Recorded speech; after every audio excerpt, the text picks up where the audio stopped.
नमस्ते मित्रांनो, आपल्या सर्वांचं उत्तर मंथन डिस्कशन सिरीजमध्ये स्वागत आहे. मित्रांनो, आज आपण सिटीजन चार्टर हा टॉपिक डिस्कस करणार आहोत. तर 106वा दिवस होता ज्यावेळेस सिटीजन चार्टरवरती प्रश्न विचारला गेला होता. तर सिटीजन चार्टर किंवा हा क्वेश्चन डिस्कस करण्या अगोदर मला फक्त तुम्हाला एमपीएससीचं सिटीजन चार्टर काय असतं हे दाखवायचं आहे आणि त्याच्यानंतर आपण याच्याकडे वळूया. तर महाराष्ट्र पब्लिक सर्व्हिस कमिशन यांचं नागरिकांची सनद, सिटीजन चार्टर म्हणजे नागरिकांची सनद, तर त्यांची एक नागरिकांची सनद आहे. तर त्या सनदेमध्ये कोणते महत्वाचे कॉम्पोनंट्स असतात? प्रस्तावना, आयोगाची कार्ये कोणती आहेत, सदस्य, त्यांची नियुक्ती, पदावधी. आता महत्वाचा मुद्दा कार्यपूर्तीचे वेळापत्रक. आता वेळापत्रक परीक्षा वेळेवर होतात नाही होतात हे तुम्हाला सर्वांना चांगलं माहिती आहे आणि मुलांना कसा त्रास सहन करावा लागतो हा सुद्धा मुद्दा आहे. तर तोच एक मुद्दा डिस्कस करूयात.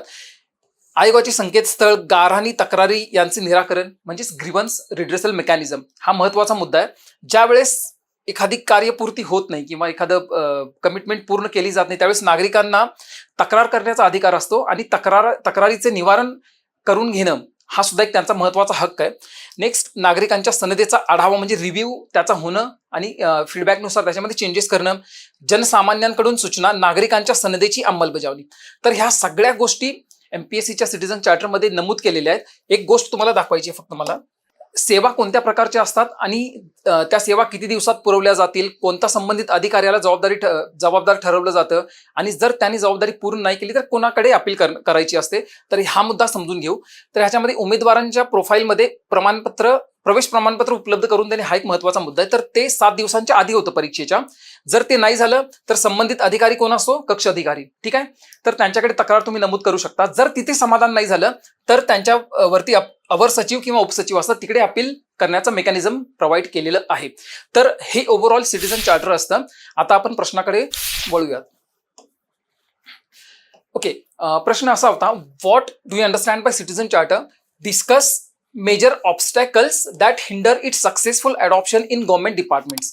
कोणती आव्हानं आहेत किंवा अंमलबजावणीमध्ये कोणते अडथळे येतात तो, आणि propose suitable reforms to strengthen its implementation. ठीक आहे, हा प्रश्न आहे. तर महत्वाच्या गोष्टी आहेत citizen charter, second obstacles and third reforms. ठीक आहे. तर व्हॉट इज सिटीजन चार्टर? आता जसं आपण एमपीएससीचं सिटीजन चार्टर बघितलं होतं, तर सिटीजन चार्टर एक व्हॉलंटरी डॉक्युमेंट असतं. It is a sort of commitment by the public department. कशासाठी? प्रोव्हिजन और providing the services of standard quality. त्याच्यामध्ये ग्रीव्हन्स रिड्रेसल मेकॅनिझम सुद्धा असतं, ट्रान्सपरन्सी, अकाउंटेबिलिटी हे मुद्दे येतात. And it aims to empower citizens by informing them about their rights and service timelines. ठीक आहे. तर सिटीजन चार्टर म्हणजे काय? सर्व्हिस कोणत्या प्रकारची एखाद्या डिपार्टमेंटकडून प्रोव्हाइड केली जाईल, ती सर्व्हिस कोणत्या क्वालिटीची असेल त्याच्यामध्ये स्टँडर्ड्स मेन्शन केलेले असतात. जर सर्व्हिस प्रोव्हाइड नाही झाली तर त्याच्या अगेन्स्ट आपण ग्रीव्हन्स रिड्रेसल मेकॅनिझम यूज करू शकतो. ठीक आहे. तर ह्याच्या माध्यमातून ह्याचं मेन ऑब्जेक्टिव्ह आहे की सिटीजन एम्पॉवरमेंट. ठीक आहे. तर नेक्स्ट पॉइंट आहे ह्याच्यामध्ये मेजर ऑब्स्टॅकल्स कोणते आहेत. ठीक आहे. आता मेजर ऑब्स्टॅकल्स, जसं एमपीएससीचं सिटीजन चार्टर असतं हे बऱ्याच लोकांना माहिती नव्हतं, तर पब्लिक अवेअरनेस हा एक त्याच्यामध्ये महत्वाचा मुद्दा आहे तो. नेक्स्ट आहे वीक इन्स्टिट्यूशनल फ्रेमवर्क. आता इन्स्टिट्यूशनल फ्रेमवर्क किंवा संस्थात्मक स्वरूप, तर ह्याच्यामध्ये काही महत्वाचे विकनेसेस कोणते असतात? तर एक तर त्याला लिगल बॅकिंग असतं किंवा नसतं. ठीक आहे. नंतर त्याच्या तेवढी कपॅसिटी त्या डिपार्टमेंटकडे आहे की नाही सर्व्हिस डिलिव्हरी करण्याची, मॅनपॉवर असणं गरजेचं आहे. समजा इंटरनेट बेस्ड सर्व्हिसेस आहे, ठीक आहे, की कम्प्युटर बेस्ड, तर त्या संबंधित अधिकाऱ्याकडे तेवढी कपॅसिटी आहे की नाही, त्याला कम्प्युटर वापरता येतो की नाही. तर ह्या गोष्टी महत्वाच्या ह्याच्यामध्ये येतात. Non mandatory nature. तर सिटीजन चार्टर्स हे त्याला लिगल बॅकिंग नसल्यामुळं मॅन्डेटेड नाहीये. नेक्स्ट आहे ब्युरोक्रेटिक रेजिस्टन्स. ठीक आहे. बरेच आता टेक्नॉलॉजी अडॉप्शन वगैरे हा मुद्दा आहे. तो जे सिनियर ऑफिसर्स वगैरे असतात किंवा अधिकारी असतात पब्लिक डिपार्टमेंटमध्ये, तर त्यांच्याकडे ती कपॅसिटी नसते किंवा टेक्नॉलॉजी अडॉप्ट करणं, टेक्नॉलॉजी थोडक्यात दूर राहत असतात. त्यांच्याकडे एक इनर्शिया आलेला असतो, त्याला ब्युरोक्रेटिक इनर्शिया म्हणतात. तर हा मुद्दा याच्यामध्ये येतो. तर हे महत्वाचे अडथळे सिटीजन चार्टरच्या इम्प्लिमेंटेशनमध्ये आहेत. ठीक आहे. तर ह्यासाठी कोणत्या उपाययोजना करणं आवश्यक आहे किंवा रिफॉर्म्स कोणते महत्वाचे आहेत? पहिलं, एक तर अवेअरनेस निर्माण करणं. सेकंड, डेडिकेटेड इम्प्लिमेंटेशन आपलं मेकॅनिझम त्या डिपार्टमेंटकडे असणं गरजेचं आहे. ट्रेंड मॅनपॉवर असली पाहिजे, त्यांच्याकडे कपॅसिटी फंड्स वगैरे असली पाहिजेत. नेक्स्ट, लिगल बॅकिंग दिली तर संबंधित अधिकारी किंवा डिपार्टमेंट लिगली अकाउंटेबल ठरवता येऊ शकतं. त्यामुळे लिगल बॅकिंग हा एक महत्वाचा मुद्दा आहे. तो आता इथं राजस्थान महाराष्ट्र सरकारने किंवा महाराष्ट्र सरकारचं जर उदाहरण घेतलं तर 2015 मध्ये Maharashtra right to services act implement केला होता. तर तो सर्व्हिस डिलिव्हरीच्या कॉन्टेक्समध्येच होता. ठीक आहे. नेक्स्ट आहे डिजिटल मॉनिटरिंग अँड फीडबॅक. तर पुन्हा इथं टेक्नॉलॉजीचा विषय येतो. टेक्नॉलॉजीमुळे एफिशियन्सी वाढते डिपार्टमेंटमध्ये, ट्रान्सपरन्सी वाढते आणि लोकांना माहितीचा ऍक्सेस भेटतो. त्यामुळं डिजिटल मॉनिटरिंग, फीडबॅक वगैरे ही महत्त्वाचे मुद्दे ह्याच्यामध्ये स्पष्ट होतात. राईट. आता लास्टचा मुद्दा जो असतो कन्क्लुजन. तर कन्क्लुजनमध्ये आपण सेवट मॉडेल हा यूज केलेला आहे शब्द. तर सेवट मॉडेल म्हणजेच काय, तर ह्याचा जर हा वर्ड आपण ब्रेक केला तर सेवा उत्तम, ठीक आहे, हे दोन शब्द त्याच्यामध्ये येतात. सेवा उत्तम म्हणजेच सेवोत्तम मॉडेल. तर सेवोत्तम मॉडेलमध्ये महत्वाचे 3 घटक असतात. पहिला आहे सिटीजन एम्पॉवरमेंट, सेकंड आहे ग्रीव्हन्स रिड्रेसल मेकॅनिझम, तक्रार निवारण यंत्रणा, आणि तिसरा आहे कपॅसिटी बिल्डिंग. तर ह्याच अनुषंगाने सेवट मॉडेल हे एक मॉडेल सेकंड ARC दुसऱ्या प्रशासकीय सुधारणा आयोगाने प्रपोज केलं होतं. तर असे शब्द किंवा असं मॉडेल वगैरे यूज करून आपण कन्क्लूड करू शकतो. तर हे ओव्हरऑल आन्सर मला डिस्कस करायचं होतं. आता नेक्स्ट एक व्हॅल्यू ॲडिशनच्या अनुषंगानं सिटीजन चार्टर हा टॉपिक मला थोडंसं 2-3 मुद्दे तुम्हाला सांगायचे आहेत. एक 1 पेज नोट बनवली होती सिटीजन चार्टरची. तर त्याच्यामध्ये घटक कोणते होते, तर त्याची डेफिनिशन, प्रिन्सिपल्स कोणते, प्रिन्सिपल्स आणि काही गोष्टी ज्या डिस्कस आन्सरमध्ये नव्हत्या झाल्या त्या आपण इथं करणार आहोत. प्रिन्सिपल्स झाला, त्याच्यानंतर कंपोनंट्स ऑफ सिटीजन चार्टर. हा जो मुद्दा आहे कंपोनंट्स ऑफ सिटीजन चार्टर, आपण महाराष्ट्र पब्लिक सर्व्हिस कमिशन त्यांच्या सिटीजन चार्टरमध्ये हे मुद्दे पाहिले होते. त्याच्यामध्ये कॉम्पोनंट्स, व्हिजन मिशन किंवा आयोगाची कार्य, business details and statement of service. Target group कोण होतं, तर एक सिटीजन्स होते आणि स्टुडंट्स, ॲस्पिरंट्स जे होते. Next grievance redressal mechanism, feedback review. तर हे कंपोनंट्स सिटीजन चार्टरची असली पाहिजेत.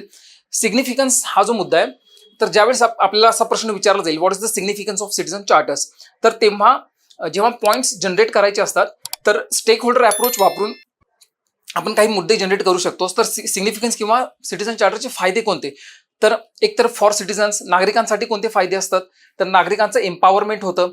राईट. नागरिकांना एक व्हॉइस मिळतो, माहितीचा ऍक्सेस मिळतो, त्याच्यामुळे ते संबंधित अधिकाऱ्याला अकाउंटेबल ठरवू शकतात. ठीक आहे, हा नागरिकांचा फायदा. नेक्स्ट पॉईंट आहे फॉर डिपार्टमेंट्स अँड ऑफिशियल्स वगैरे त्यांच्यासाठी काय फायदा आहे, ऑफिशियल्सला आपण अकाउंटेबल ठरवू शकतो. Timely delivery of services, clear target set केलेले असतात. राईट. नेक्स्ट सोसायटी किंवा नेशन वेलफेअर, पब्लिक गुड आणि पब्लिक इंटरेस्ट. राईट. तर हे मुद्दे महत्वाचे, सिग्निफिकन्स किंवा सिटीजन चार्टरचे फायदे आपण असे नमूद करू शकतो. चॅलेंजेस ऑलरेडी आपण बघितलेले आहेत. नेक्स्ट आहे वे फॉरवर्ड. वे फॉरवर्डमध्ये एक व्हॅल्युएशन मला सांगायची होती, ती म्हणजे सेकंड ARC. ठीक आहे, सेकंड ARC म्हणजे सेकंड ॲडमिनिस्ट्रेटिव्ह रिफॉर्म कमिशन. त्यांच्या रिपोर्टमध्ये सिटीजन सेंट्रिक गव्हर्नन्स या रिपोर्टमध्ये सिटीजन चार्टरच्या संदर्भात काही उपाययोजना सुचवल्या होत्या. तर त्याच्यामधले महत्त्वाचे कीवर्ड्स होते क्लॅरिटी, स्पष्ट असणं गरजेचं आहे.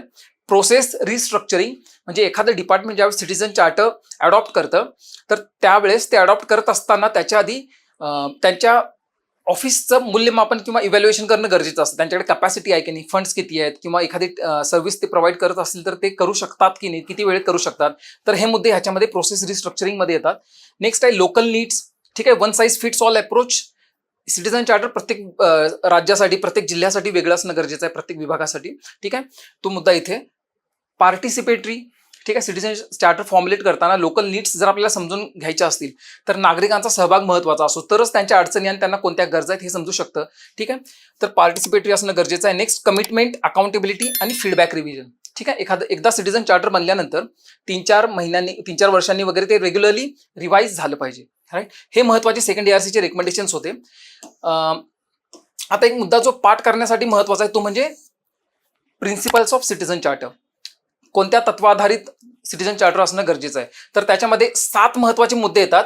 तर ACTVPQS म्हणजे Activa perfect quality standard. Activa कशी आहे, परफेक्ट क्वालिटी स्टँडर्डची आहे. तर हा एक निमॉनिक मी तयार केला होता. A म्हणजे अकाउंटेबल, C म्हणजे चॉईस. म्हणजेच काय, नागरिकांकडे चॉईस असणं गरजेचं आहे. समजा मला तक्रार दाखल करायची आहे तर मी ऑफलाईन सुद्धा करू शकतो, ऑनलाईन सुद्धा करू शकतो. ठीक आहे, ती मला चॉईस आहे. नेक्स्ट ट्रान्सपरन्सी, व्हॅल्यू फॉर मनी. आता टॅक्स पेयर्स किंवा नागरिक टॅक्सच्या रूपामध्ये पैसे भरतात तर त्यांना त्याप्रमाणे तशी सेवा मिळणं गरजेचं आहे, तो मुद्दा. नेक्स्ट पार्टिसिपेटरी, क्वालिटी आणि स्टँडर्ड्स. ठीक आहे, तर असा ॲक्टिवा PQS कोड लक्षात ठेवा. ह्याच्यावरती प्रश्न सुद्धा ऑलरेडी UPSCने विचारले आहेत, MPSC मध्ये सुद्धा विचारू शकतात. तर ओव्हरऑल 1 पेज नोट्स वगैरे अशा तुम्ही बनवू शकता प्रत्येक टॉपिकसाठी. तर that's all from my side for this topic. आणि असंच अभ्यास चालू राहू द्या. All the very best.